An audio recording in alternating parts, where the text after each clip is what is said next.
Bien sûr, ma thèse a porté sur l'écriture prospective alternative au modèle d'écriture constative, étude narrato-sémiotique des présidentiables à l'élection 2011 dans les journaux quotidiens de Kinshasa, n'est-ce pas? Dans cette thèse, j'ai fait une analyse des contenus. Une analyse des contenus veut dire que j'ai analysé les articles de presse publiés une année avant l'élection présidentielle de 2011. In tempore non suspecto. Qu'est-ce que je cherchais dans cette thèse? Je voulais tout simplement proposer un autre modèle d'écriture de presse aux côtés d'un modèle qui existait déjà, donc le modèle des quintiliens connus en journalisme, les modèles des citations de référence. Maintenant, il fallait, à côté de ces modèles nommés par moi modèle constatif, j'ai voulu en fait proposer sur le plan scientifique un autre modèle que moi-même j'ai nommé modèle prospectif. Pourquoi? Parce que j'ai pensé remettre la pyramide à sa place. Parce que c'est le modèle que les étudiants appellent le modèle de la pyramide inversée. Parce que les journalistes commencent par les faits les plus importants jusqu'à cheminer vers les faits les moins importants. Mais moi, je pensais qu'il fallait peut-être, avec le même référentiel, ramener la pyramide à sa place et proposer un nouveau modèle d'écriture de presse qui peut voir et qui peut lire l'avenir. En fait, ces modèles vous donnent l'impression que c'est un modèle du journalisme d'investigation, mais ce n'était pas le cas. L'innovation, c'était de démontrer qu'il y a une différence entre l'ancien modèle qui permettait aux journalistes, ou qui permet aux journalistes jusqu'à aujourd'hui, de constater le fait sur terrain et de rentrer dans les rédactions pour venir rendre compte. C'est-à-dire, les journalistes vont sur terrain, il vient rendre compte de ce qu'il a vécu sur terrain. Mais l'autre modèle vous donne la possibilité de lire l'avenir, n'est-ce pas? De voir qu'est-ce qui peut arriver. Comment est-ce que le journaliste pouvait attribuer des compétences à un homme ordinaire et que cette personne se présente une année après comme un candidat à l'élection présidentielle. Et comment la presse arrive à fabriquer un individu, n'est-ce pas? En lui attribuant des compétences dans ce qu'il fait tous les jours. Parce que, vous vous rappelez de ce que nous avons toujours dit dans nos enseignements sur la théorie des stars, qu'on ne devient jamais star si on ne passe pas par le média. C'est-à-dire, si aujourd'hui, il faut qu'on parle de Madeleine Gomo-Pass, il faut que je passe par le média. Et si je ne passe pas par le média, qui va me connaître? C'est-à-dire, les médias vous donnent la possibilité de vous valoriser dans ce que vous faites. Et qu'un jour, on peut penser de vous, on peut penser qu'il y a quelqu'un de telle ou telle place, nous pouvons l'utiliser pour telle ou telle activité. Donc, l'autre modèle prospectif, c'est un modèle qui nous permet de voir qu'est-ce qui peut arriver, n'est-ce pas? Déjà, on détermine un score de match avant même que le match soit joué, n'est-ce pas? C'est-à-dire, moi, je peux vous dire que j'avais pressenti hier que Barça allait gagner l'autre, c'est Real de Madrid, par exemple. N'est-ce pas? Il faut juste écrire pour montrer la différence qui existe entre les deux modèles. Les modèles constatifs et les modèles prospectifs proposés dans cette thèse par nous. Vous comprenez? Donc, c'était ça l'essentiel de la thèse.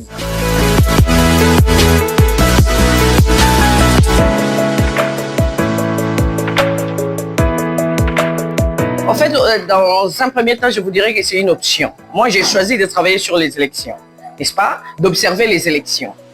Et quand j'ai commencé à observer les élections, je suis allé chercher les journaux, je dis bien les journaux, publiés une année avant l'élection présidentielle, c'est-à-dire de 2010.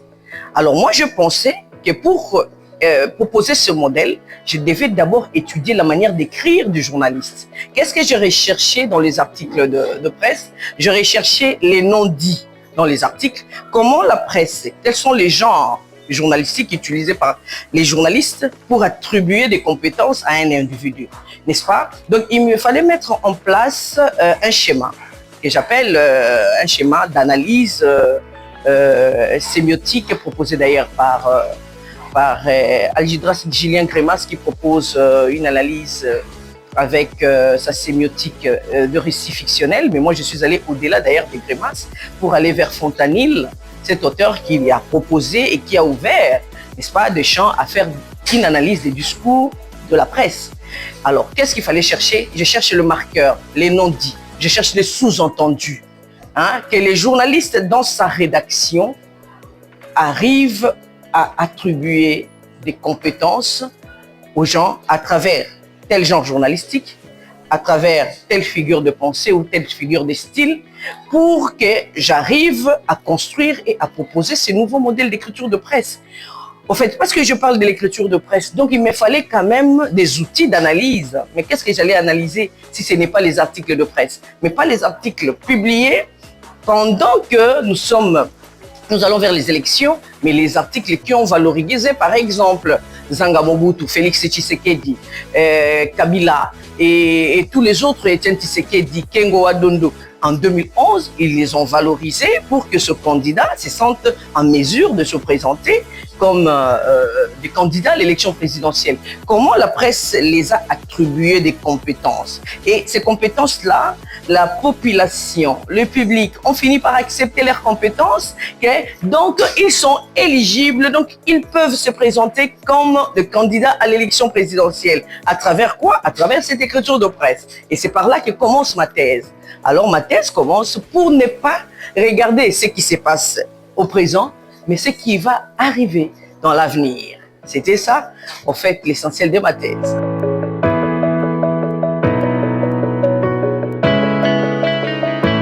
Les résultats ont démontré que c'était faisable de quitter le modèle de Chapuis, c'est-à-dire le modèle de la pyramide inversée, et de ramener la pyramide à sa place. Au lieu de commencer, voici le résultat, au lieu de commencer un article comme le font tous les journalistes, qui, quoi, où, quand, comment et pourquoi, les mêmes modèles connus par Quintilien, les modèles de Lassuel, les journalistes vont plutôt, n'est-ce pas, avec les référentiels que moi, dans ma thèse, je proposais, commencer à rédiger un papier d'information en tenant compte de la question pourquoi. Pourquoi, qui, quoi. Ça, c'est le résultat de mon travail. Pourquoi Tshisekedi, candidat à l'élection présidentielle en 2028. Alors, je commence maintenant, à travers l'écriture de presse, à démontrer, à montrer comment est-ce que la presse est arrivée à donner à Tshisekedi la possibilité de penser qu'il pouvait aussi se repositionner encore une fois comme candidat à l'élection présidentielle en 2028. Parce que d'ailleurs, vous avez suivi sa conférence de presse, donc moi j'observe ce genre de choses, j'ai dit, si le président a convaincu, n'est-ce pas, a convaincu la population, si le président a convaincu tous les autres par ce qu'il fait comme travail dans sa diplomatie, donc il s'est senti capable. Mais pourquoi le président s'est senti capable si la presse n'existait pas? Parce que la presse lui a attribué ses mérites d'un bon diplomate. Alors, Tshisekedi se sent maintenant capable de se présenter à l'élection présidentielle en 2028, n'est-ce pas? Ça, c'est le modèle prospectif qui a attribué à Tshisekedi ces mérites-là. Donc, c'était ça la proposition sur le plan de résultats. Je proposais un autre référentiel. L'ancien, les référentiels pour le modèle constatif, c'est qui, quoi, où, quand, comment et pourquoi. Mais le référentiel pour le modèle prospectif, c'est le pourquoi, qui, quoi. Donc, c'est-à-dire les pourquoi en question pouvaient aussi ou peut devenir une question transversale. L'avantage de mon modèle, c'est que c'est un modèle qui s'applique à l'écriture journalistique aujourd'hui parce que je l'enseigne dans mes enseignements, dans les cours de méthodologie des radios-télévisions. Je démontre et partout où je vais dans des conférences et je suis en face de la presse, j'essaie de leur dire qu'aujourd'hui, tenez compte du nouveau modèle de l'écriture de presse qui existe. Pas seulement pour regarder ce qui se passe à l'immédiat, mais regarder aussi, penser l'avenir, n'est-ce pas? J'essaie d'enseigner aux étudiants parce qu'il y a que aux étudiants que je peux enseigner parce que le modèle sera appliqué lorsque les étudiants vont aller sur le terrain dans l'avenir, lorsqu'ils vont commencer le travail, ils vont appliquer les deux modèles. Donc, si je ne vulgarise pas ce modèle sur le plan scientifique auprès des étudiants, tous les étudiants en communication ou en journalisme, je fais un effort d'aller partout où je vais dans des universités pour faire la vulgarisation du modèle que je présentais.